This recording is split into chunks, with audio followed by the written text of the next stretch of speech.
제가 가진 성경은 신약성경 200페이지, 사도행전 8장 14절에서 24절까지 말씀 봉독해 드리겠습니다. 예루살렘에 있는 사도들이 사마리아도 하나님의 말씀을 받았다 함을 듣고 베드로와 요한을 보내매 그들이 내려가서 그들을 위하여 성령 받기를 기도하니 이는 아직 한 사람에게도 성령 내리신 일이 없고 오직 주 예수의 이름으로 세례만 받을 뿐이더라. 이에 두 사도가 그들에게 안수하며 성령을 받는지라. 시몬이 사도들의 안수로 성령 받는 것을 보고 돈을 들여 이르되 이 권능을 내게도 주어 누구든지 내가 안수하는 사람은 성령을 받게 하여 주소서 하니 베드로가 이르되 네가 하나님의 선물을 돈 주고 살 줄로 생각하였으니 내 은과 내가 함께 망할지어다. 하나님 앞에서 내 마음이 바르지 못하니 이 도에는 내가 관계도 없고 분기 뗄 것도 없느니라. 그러므로 너의 이 악함을 회개하고 주께 기도하라. 혹 마음에 품은 것을 사하여 주시리라. 내가 보니 너는 악독이 가득하며 불의에 매인 바 되었도다. 시몬이 대답하여 이르되 나를 위하여 주께 기도하여 말한 것이 하나도 내게 임하지 않게 하소서 하니라. 아멘. 우리 신앙 고백 선포하십시다. 주는 그리스도시요 살아계신 하나님의 아들이십니다. 그리스도는 하나님 만나는 길이 되십니다. 죄와 저주에서 해방 주셨습니다. 사단을 이긴 권세를 주셨습니다. 아멘. 할렐루야.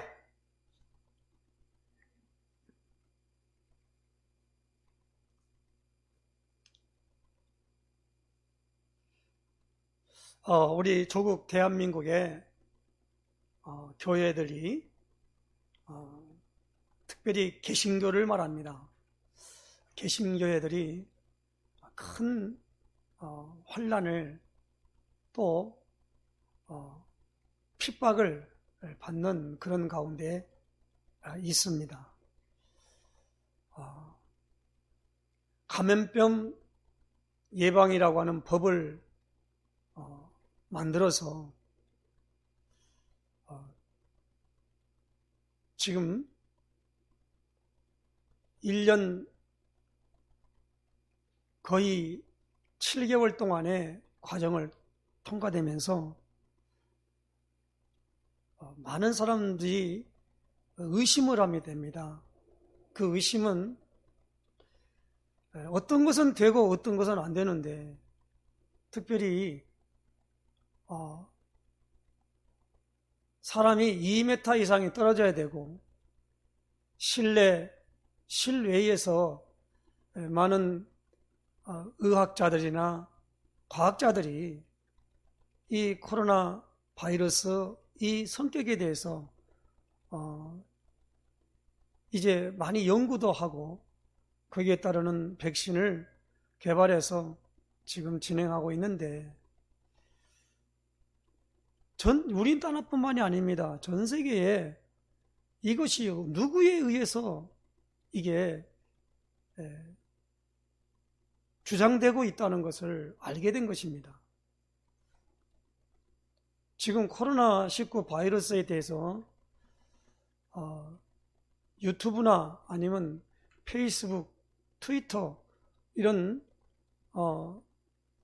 이제 곳에서 이것만 나오면 그렇게 주장하던 사람의 모든 계정을 파괴해버리고 전달되지 못하게끔 막고 있습니다. 그리고 전 매스컴이 특별히 영국 같은 경우는 지금 백신 거부 운동을 하면서 데모를 하고 있는데 BBC 방송이 그걸 거짓말로 그걸 조장하는 가운데 있습니다. BBC라고 그러면 전 세계의 영상을 많이 내보내고 많은 사람들이 시청하는 그런 방송입니다. 그런데 그것이 그래요. 우리나라도 마찬가지로 방송이나 신문에서 이게 대한 부분들을 전혀 하지 않습니다. 보도를 안 해요. 그 왜 그럴까요? 거기에 대한 것을 한 번도 생각해 보지 아니하고 정부에 시키는 대로 해야 된다라고 합니다. 다른 데는 다 열어주면서 교회만 예배를 드리지 말라고 그런 겁니다. 대면 예배 드리지 말라고. 그래서 뭐냐? 비대면 예배가 어디냐는 겁니다. 말도 안 되는 논리를 가지고 들어온단 말이에요. 그런데 대한민국에 있는 대형 교회들이 그 말에 전부 순종을 해버린 거예요.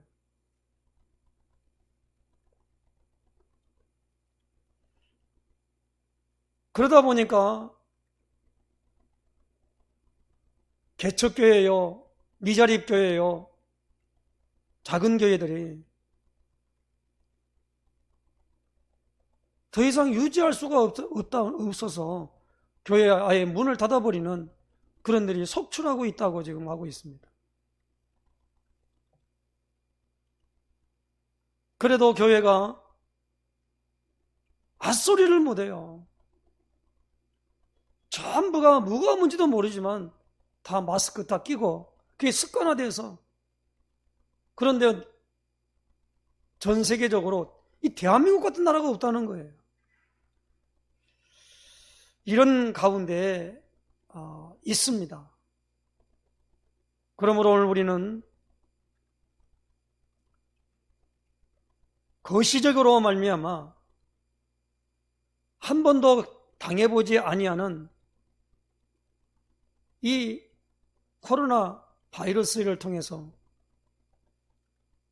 많은 사람들의 자유가 봉쇄되어지고 많은 자영업자들이나 많은 사람들이 도산해버리는 그런 상황으로 내몰리게 됐고, 정부는 이것을 기회로 재난지원금이라고 하는 미끼를 던져서 사람들을 완전 노예화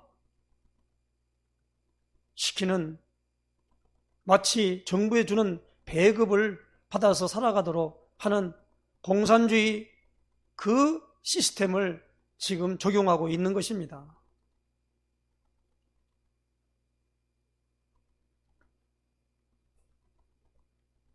사실은 교회 문을 닫으라는 말은, 예배를 드리지 말라는 말은 공산주의가 하는 일이거든요.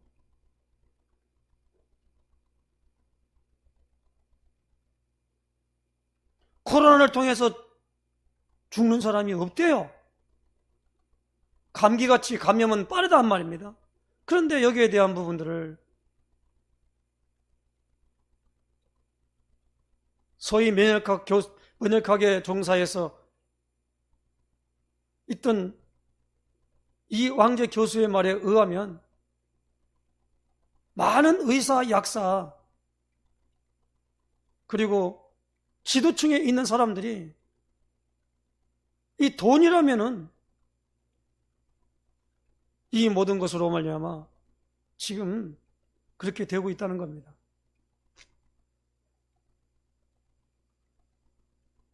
우리 힐링 로뎀교회는 이런 가운데 있을 때 평상시와 같은 설교를 할 수가 없어요.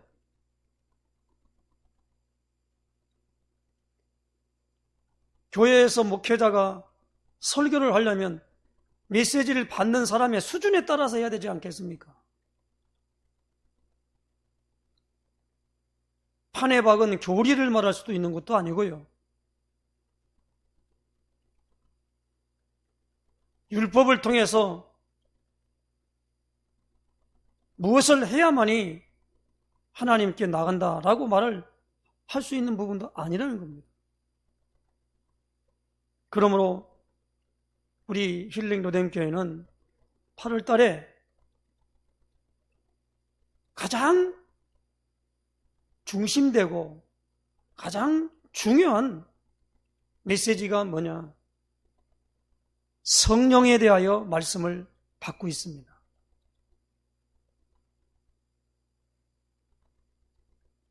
사실 하나님이 누구십니까? 하나님은 영이시다고 요한복음 4장 24절에 예수님이 친히 말씀하셨습니다. 인간이 누굽니까? 하나님의 형상대로 창조되었다고 창세기 1장 27절에 말씀했습니다. 창세기 2장 7절에는 그 코에 생기를 불어넣으니 사람이 생명이 되니라 그랬습니다. 영적인 존재로 인간은 창조되었고 지음을 받았습니다. 그러므로 하나님의 형상인 영이 나와 함께, 우리와 함께 있는 걸 가리켜서 임마누엘이라고 합니다. 왜 오늘 우리가 복음을 전달하고 복음을 말해야 됩니까? 이 복음은 온 세상에 미칠 큰 기쁨의 좋은 소식을 가리켜 복음이라 그럽니다. 복음의 주된 내용이 무엇입니까? 예수 믿으면 하나님의 보내신 자 예수님을 그리스도로 알고 믿으면 구원을 받는다고 말합니다. 그럼 구원은 뭐냐는 겁니다. 구원은 떠났던 하나님의 영이 들어오는 것을 말합니다. 그걸 가리켜 구원이라 그래요. 그래서 오늘 저는 사도행전 8장 오늘 본문 14절에서 24절의 말씀을 통해요. 특별히 15절에서 17절 말씀에 보면 그들이 내려가서 그들을 위하여 성령 받기를 기도하니 이는 아직 한 사람에게도 성령 내리신 일이 없고 오직 주 예수의 이름으로 세례만 받을 뿐이더라. 이에 두 사도가 그들에게 안수함에 성령을 받는지라. 이 말씀을 통해서 지지난주에도 제목이 같았습니다마는 성령 받기를 기도하라라는 것.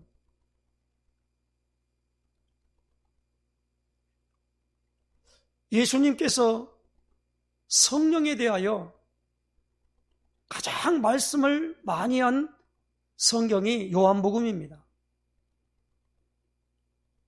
사실 요한복음은 마태, 마가, 누가 이 복음, 세 복음서와 다른 면이 하나 있어요. 그건 뭐냐? 예수님이 언제 태어나고 예수님이 어떻게 하고 그 이야기의 줄거리를 말하는 것은 마태복음, 마가복음, 누가복음입니다마는 요한복음은 그렇지가 않아요. 요한복음은 하나님의 세계 가장 중요한 부분을 말씀하고 있는 것입니다. 그래서 요한복음 1장에 보니까 1절에 태초에 말씀이 계시니라. 이 말씀이 하나님과 함께 계셨으니 이 말씀은 곧 하나님이시니라. 그 안에 생명이 있었으니 이는 사람들의 빛이라. 빛이 어둠에 빛이 되어 어둠이 깨닫지 못하더라. 그것이 요한복음이 시작한 것입니다. 말씀 되시고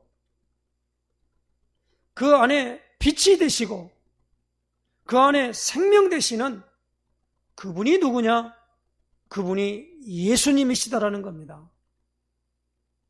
그래서 예수님을 만난 사람이 처음에는 알아보지 못하다가 바로 하나님이 우리에게 오실 수 있는 길을 열어놓으실 분이요, 하나님과 우리 사이를 내었던 죄 문제를 해결하는 분이시요, 그리고 하나님을 떠나도록 여러 가지 방해했던 이 사단의 머리를 박살낼 분이다 라는 것을 말씀한 것입니다. 그래서 하나님 떠나게 한 문제를 완전히 해결하는 그 일이 되어질 때, 그 예수님을 믿을 때 뭐가 오느냐? 거듭남, 다시 말하면 영적인 것으로 오늘 우리에게 영적인 사람이 된다라는 겁니다. 그 내용을 기록한 것이 요한복음이에요. 그래서 요한복음을 읽는 사람들은 그 말씀을 읽을 때 이해를 잘 못합니다. 육신적인 것을 가지고 이해가 안 되지요. 그래서 저는 오늘 예수님이 하나님의 영, 성령에 대한 말씀을 주셨는데 그 말씀을 한번 살펴보려고 합니다. 그리고 베드로에게 그 성령이 어떻게 임했고 바울은 그 성령을 어떻게 전달하고 성령 받기를 위해서 어떻게 했는가? 특별히 오늘 여기 나오는 베드로는 성령 받기를 위해서 기도하니까, 안수하니까 성령이 임했다라는 거예요. 예수님이 가장 중요하게 보고 그 모든 부분들을 말씀했던 그 내용이 요한복음 3장 5절에서 8절에 예수께서 대답하시되 진실로 진실로 내게 이르노니 사람이 물과 성령으로 나지 아니하면 하나님의 나라에 들어갈 수 없느니라. 육으로 난 것은 육이요 영으로 난 것은 영이니 내가 내게 거듭나야 하겠다 하는 말을 놀랍게 여기지 말라. 바람이 임의로 불매 내가 그 소리는 들어도 어디서 와서 어디로 가는지 알지 못하나니 성령으로 난 사람도 다 그러하니라 라고 성령에 대하여 정의를 니고데모라고 하는 바리새인에게 예수님이 말씀하셨어요. 그리고 사마리아 수가성 여인에게 요한복음 4장 23절로 24절에 이렇게 말씀합니다. 아버지께 참되게 예배하는 자들은 영과 진리로 예배할 때가 오나니 곧 이때라. 아버지께서는 자기에게 이렇게 예배하는 자들을 찾으시느니라.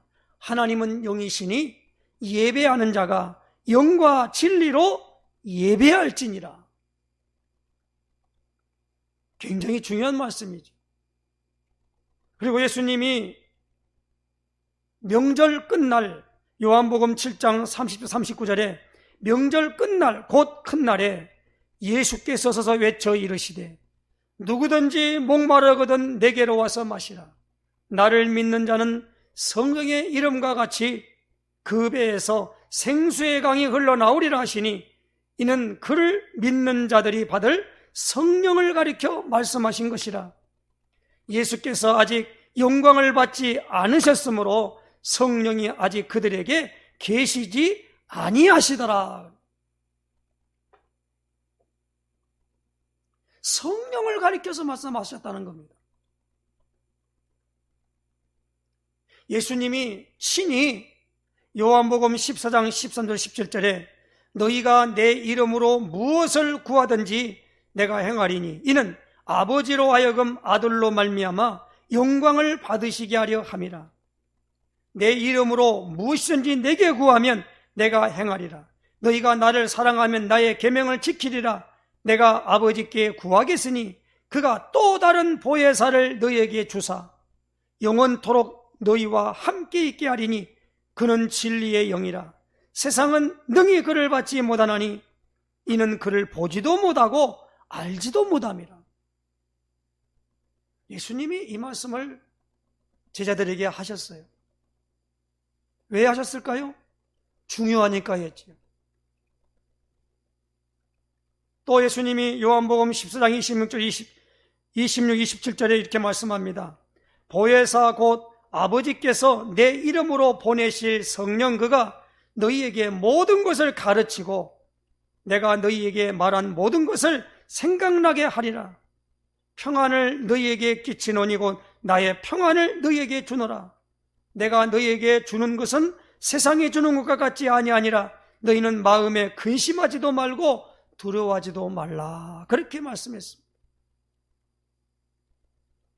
그리고 요한복음 15장 26절에 내가 아버지께로부터 너희에게 보낼 보혜사 곧 아버지께로부터 나오시는 진리의 성령이 오실 때에 그가 나를 증언하실 것이요.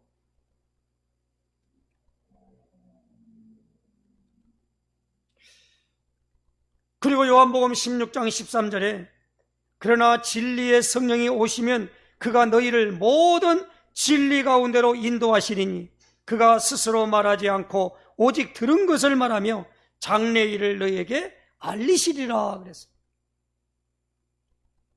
그리고 예수님이 십자가에 못 박혀 죽으시고 난 다음에 부활하셔서 제자들에게 찾아오신 내용이 하셔서 요한복음 20장 21절 23절에 예수께 또 이르시되 너희에게 평강이 있을지어다. 아버지께서 나를 보내신 것 같이 나도 너희를 보내노라. 이 말씀을 하시고 그들을 향하사 숨을 내쉬며 이르시되 성령을 받아라. 너희가 누구의 죄든지 사하면 사해질 것이요 누구의 죄든지 그대로 두면 그대로 있으리라 하시니라. 요한복음에 예수님이 성령에 대하여 말씀하시고 그 성령을 예수님이 친히 구해서 예수님이 받아 부어준다는 겁니다. 왜 그랬을까요? 오늘 우리가 신앙생활을 하는 데 있어서 성령을 빼고는 신앙생활이 되어지지 않기 때문에 그렇습니다. 성령이 오시지 아니하면 하나님이 누군지를 모릅니다. 하나님을 알게 하는 기능이 성령이 오셔야만이 알아져요. 교육을 많이 받아서 알아지는 것도 아니고 부모에 의하여 자녀에게 교훈으로 말미암아 되어지는 것도 아니라는 겁니다.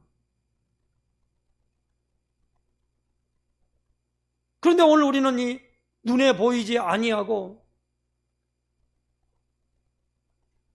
또 우리가 눈에 보이지 않고 있기 때문에 거기에 대하여 생각지도 아니하고 거기에 대해서 구하지도 않고 찾지도 않고 두드리지도 않는다는 겁니다. 그래서 예수님은 마태복음에 누가복음에 특별히 마태복음 7장 7절에서 11절까지 말씀을 통해서 구하는 자에게 좋은 걸 주시지 않겠느냐 그랬어요. 그리고 누가복음 11장 13절에는 성령을 주시지 않겠느냐 그랬어요. 오늘 우리는 예수님이 그처럼 마지막 십자가를 지시기 전에 이 제자들에게 가장 중요한 말씀을 하셨어요. 그리고 십자가를 지고 장사 지낸 바 되셨다가 3일 만에 부활하셔서 사도행전 1장 3절에 보니까 사도들과 함께 모여서 저희들에게 분부하여 이르시되 아니 하나님 나라의 일을 40일 동안 말씀하셨어요. 하나님 나라의 일을 40일 동안 계시면서 말씀을 주셨다 이 말입니다. 그리고 그들에게 4절 5절에 사도행전 1장 4절 5절에 예루살렘을 떠나지 말고 내게서 들은 바 아버지의 약속하신 것을 기다리라 그랬어요.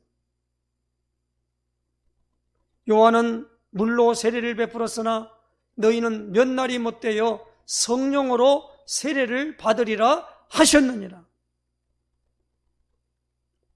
성령이 오셔야만이 성령을 체험해야만이 예수님이 누구신가도 알게 되고 하나님이 누구신가도 알게 되고 그리고 눈에 보이지 않는 존재하고 있는 사단이 무엇이며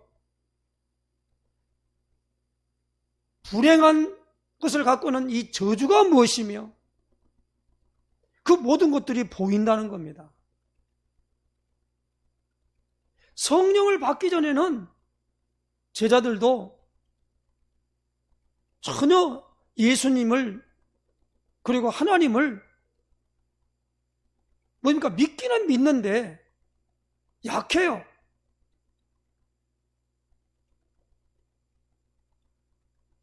예수님 믿으면 너는 죽어. 이번에 아프간에 보니까 탈레반이 사람들을 쫙 무릎 꿇게 앉혀놓고 그냥 머리나 모든 그 총들을 난사하는 거예요. 여자가 베루카라고 하는 이 히잡이랄까 눈만 빠꼼하게 나오는 것이 있는데 이 탈레반은 극 이슬람 교도이기 때문에 IS라 그러죠. 20년 전에 탈레반이 통치할 때 얼마나 여성 인권들을 유린했는가. 여자들은 완전히 남자의 수중에 노는 그걸로 만들어서 놓았습니다. 그러다 보니까 여자가 길에서 나가는데 그 히잡을 이 베룩관 가는 뭐 이렇게 눈만 내는 걸 안 하다 보니까 그러고 거기서 건물을 하는 거예요. 하다 놓고 요즘은 스마트폰을 다 갖고 있으니까 그걸 다 찍어가지고 방송을 하는데 무릎을 딱 꿇리더니 거기다 권총을 딱 놓고 그대로 쓰러지는 거예요. 그 어떤 목사님이 그것을 보내오면서 이 현장을 놓고 기도하자.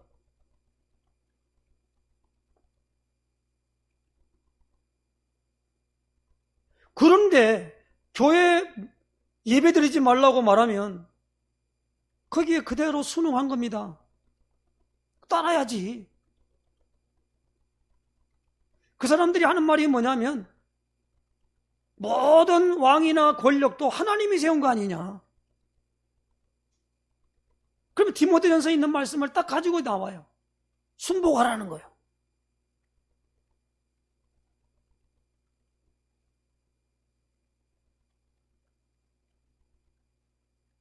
일본이 우리의 정신과 마음과 모든 것들을 뺏어가기 위해서 그들이 뭐 했습니까? 일본 사람인 천황에게 천황이 신이에요. 그래서 신사를 만들어 놓고 참배를 시켰잖아요.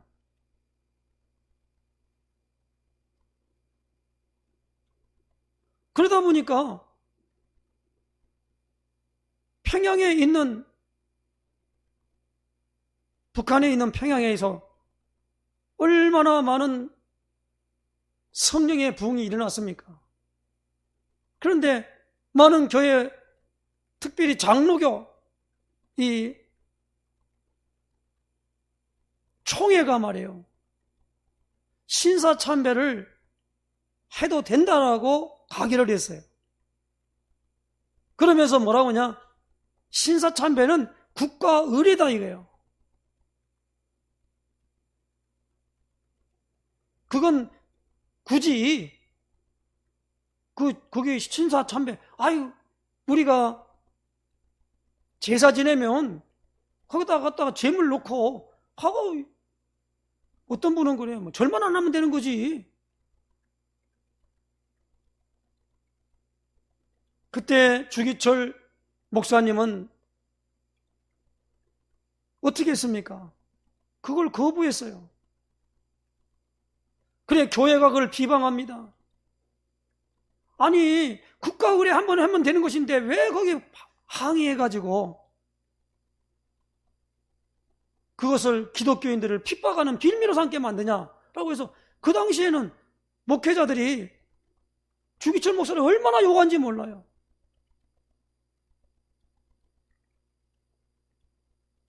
그러나 일본이 항복하고 광복을 해서 해방이 되어서 지금 와서는 뭡니까? 주기철 목사가 그래도 진정한 목사라 그렇게 말하면서 그걸 지금 추앙하고 있잖아요.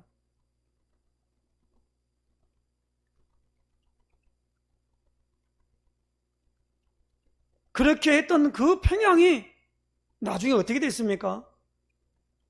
북한에 의하여 북한 땅에 공산주의자인 김일성이 와서 완벽하게 장악 틀이지고 거기서 많은 사람들이 다 피난 나와가지고 어디입니까? 대한민국에 와서 기독교를 전파했잖아요.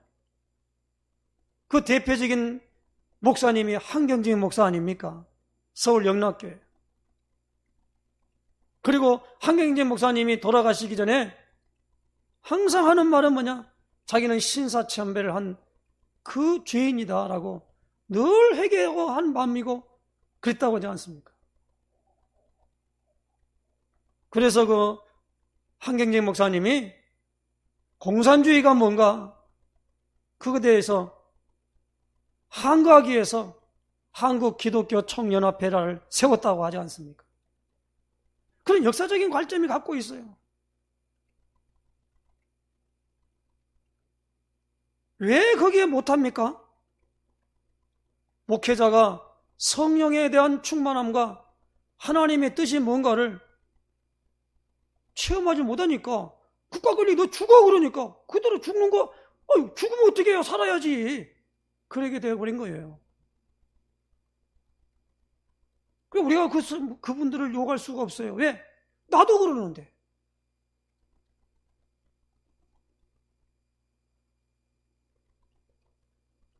지금 이 코로나19 바이러스 때문에 대한민국에 있는 교회와 신자들이 뭐였습니까? 딱 두 개로 나눠졌어요. 누가 영적인 사람이며 누가 육신적인 사람인가 딱 나눠졌다니까요.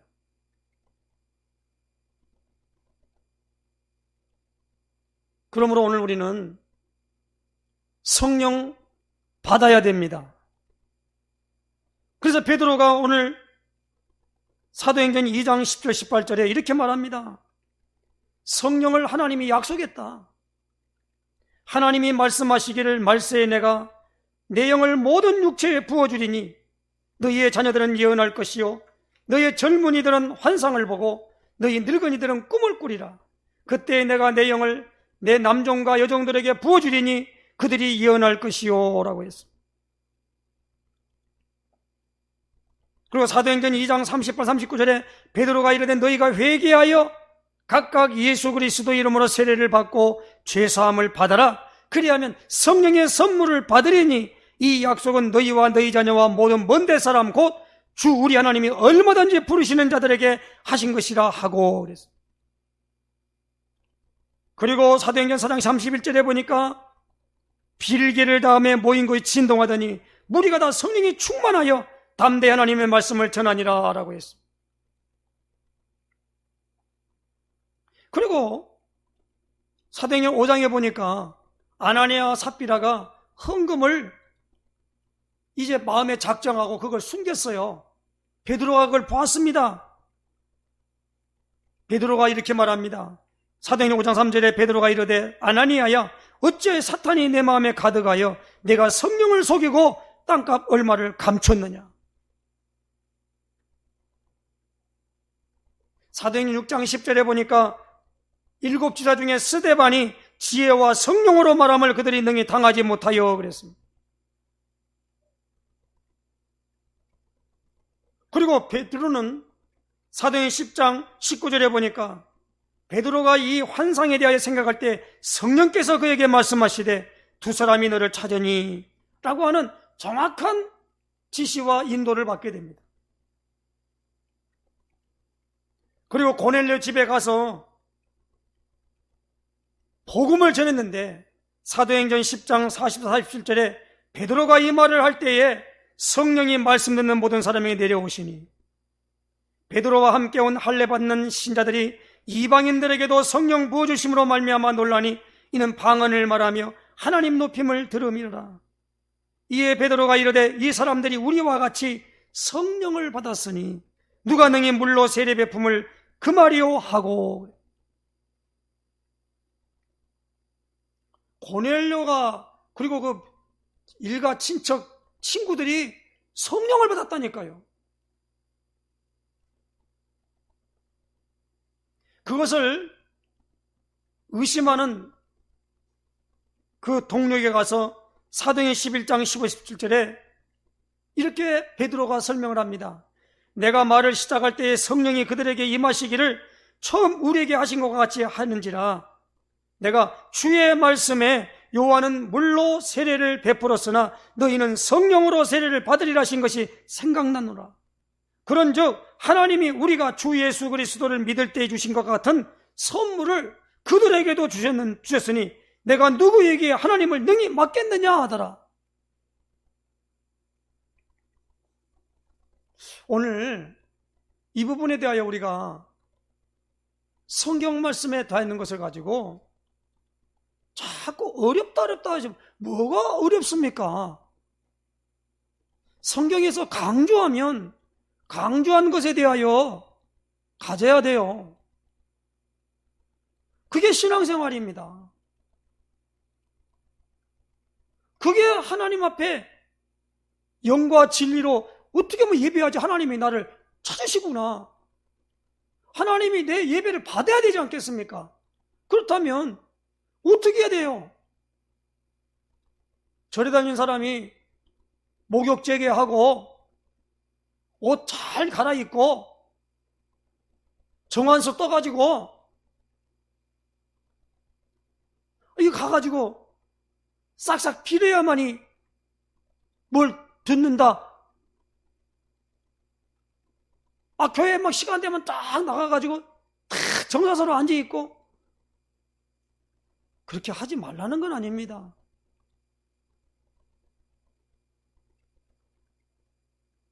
문제는 뭐냐? 뭘 하니까 하나님이 주는 게 아니고 내가 누구가 되었냐가 중요한 것입니다.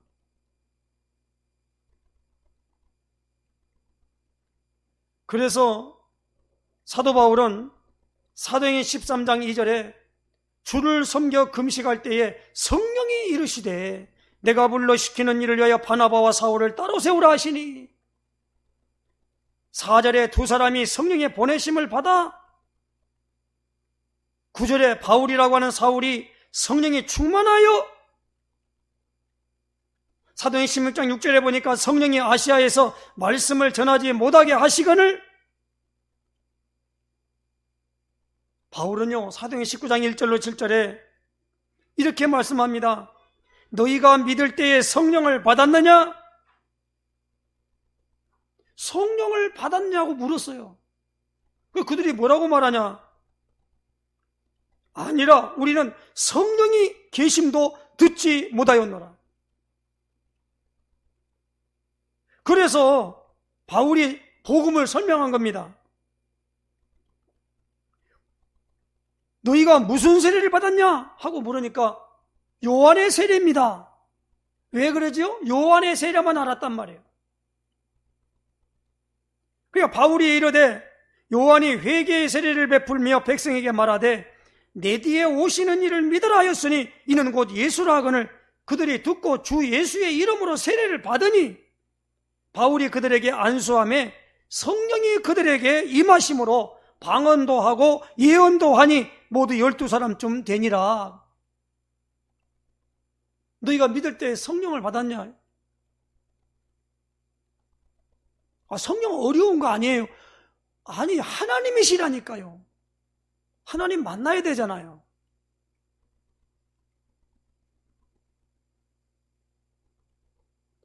그러므로 오늘 결론을 말씀드리겠습니다. 성령 받기를 기도하는 자세가 무엇이겠습니까? 성령이 우리에게 오시려고 하면 해결돼야 할 문제가 있습니다. 그 해결이 무엇입니까? 일단 무엇입니까? 믿음을 가지는 불신앙이 해결돼야 돼요. 그리고 뭡니까? 죄가 해결돼야 돼요. 그리고 사단이 해결돼야 돼요. 그래서 예수님이 죄인 돼가지고 하나님 떠나버린 자리에 있는 사람이자 말입니다. 모든 사람이 죄를 범했다라는 겁니다. 그래서 이 죄를 해결하기 위하여 하나님이 레위기 17장 11절에 보니까 이렇게 말씀합니다. 육체의 생명은 피에 있습니다. 이 피를 제단에 드려 너희 죄를 위하여 속하게 하였나니, 이 피가 죄를 속한다 그랬어. 속한다는 말은 무슨 말입니까? 이 바꿀 속자예요. 그래서 죄 용서하는 길을 우리에게 알려준 것입니다. 그래서 예수님 오시기 전에는 그걸 예표로 뭡니까? 죄를 지으면 다 죽는다는 거예요. 왜? 선악과 먹으면 죽어요. 먹는 날에는 반드시 죽으리라 그랬거든요. 아담과 하와에 있는 모든 사람, 우리는 다 아담의 자손이거든요. 사람들은 다 죄인들이에요. 어떤 죄입니까? 선악과 따먹은 죄예요. 죄인이기 때문에 죄를 짓습니다. 자범죄입니다. 나도 몰랐어요. 부모로부터 온 조상의 죄입니다. 죄인은요, 죽어버렸기 때문에, 하나님 떠나버렸기 때문에 하나님이 누군지를 모르니까 나무 보고 절하고 돌 보고 전하고 하는 우상숭배를 하는 거예요. 우상숭배는요, 코스입니다. 우상숭배 하지 마라. 그렇게 할 수가 없어요. 아니, 신사참배하지 마라. 그 국민 의례인데 무슨 참배냐? 오늘 어떤 분은 또 말하면 태극기 보고 그러면 하면은 그것도 그 우상숭배지 않냐?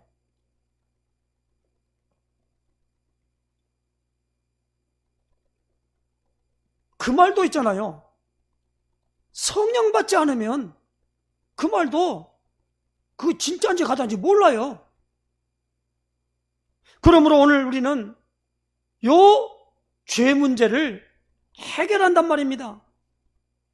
마귀는 하나님이 없는 흙된 것을 먹고 살도록 되어 있습니다. 그래서 사단의 모든 것을 꺾게 되는 겁니다. 그러려면 문제는 뭐냐? 죄 문제를 해결해야 돼요. 그래서 예수님이 죄 문제를 해결하기 위하여 죄 없는, 그래서 아담의 후손이 아니라 여자의 후손입니다. 어떻게 해요? 성령으로 잉태돼서 이 땅에 오셔서 육체를 뭡니까? 완전히 제물로 죄 문제를 해결하는 그 일을 하신 것입니다. 그걸 예수님이 오시기 전에는 제사를 통해서 제물을 드려서 죄 문제를 해결하는 그것을 행했습니다마는 예수님이 오심으로 말미암아 와서 본인이 직접 했기 때문에 오늘 우리에게 요구되는 것은 믿음만 요구된다는 거예요. 죄 문제를 해결하시기 위해서 직접 그가 제사장으로 이 일을 하셨구나. 그걸 믿는 겁니다. 그러면 죄 용서함을 받는다는 거예요. 그래서 사도 바울도 복음을 전하면서 성령이 오시게 하려면 어떻게 하느냐? 사도행 14장 38절에 그러므로 형제들아 너희가 알 것은 이 사람을 힘입어 죄사함을 너희에게 전하는 이것이며 그랬어요. 그리고 베드로도 사도행 2장 38절에 너희가 회개하여 각각 예수 그리스도 이름으로 세례를 받고 죄사함을 받으라. 그리하면 성령의 선물을 받으리니 그랬어요.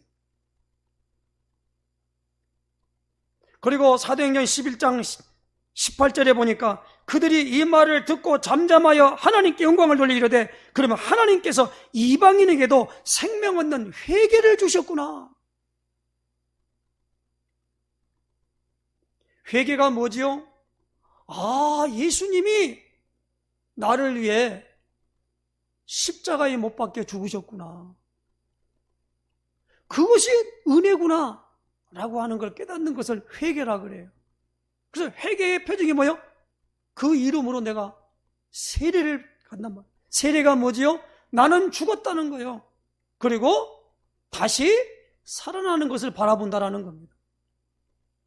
그런데 회개의 세례를 버리면 세례 요한에 의해서 드리는 세례를 줬다는 세례 요한이죠.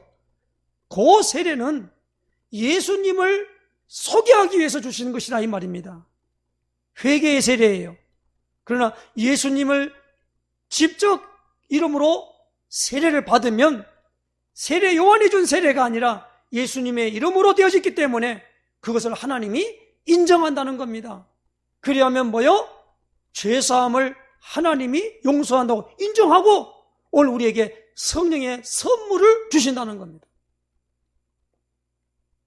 그러므로 성령 받기를 기도라는 것은 예수님이 그리스도 일을 하셨습니다 라고 하는 것을 늘 기도하는 가운데 묵상하고 말씀의 조명과 인도를 받게 되면 하나님이 선물을 어느 때 주실지는 모르지만 분명하게 주신다 약속되어 있기 때문에 그 약속이 내게 성취되는 축복을 갖게 될 줄로 믿습니다. 이 축복의 주인공 되시기를 예수님의 축원해 드립니다. 기도하겠습니다. 하나님 감사합니다. 성령 받기를 위하여 기도할 때에 사도행전 오늘 8장 14절로 24절에 주신 말씀을 통해서 사마리아에도 이제 하나님 아버지 복음을 통하여 모든 기적, 이적, 표적이 나타났지만은 한 사람에게도 성령 내리신 일이 없으므로 베드로와 요한이 가서 아버지 성령 받기를 위해서 기도하고 그들에게 안수함에 성령이 임하시는 어마어마한 축복의 증거를 우리에게 말씀해 주셨사오니 우리 하나님 아버지 이 성령의 놀라우신 아버지 하나님의 축복을 체험할 수 있도록 이를 인하여 하나님 아버지 이제 기도하며 나갈 수 있도록 인도하시고 역사하여 주시옵소서. 예수 그리스도의 이름으로 기도드리옵나이다. 아멘.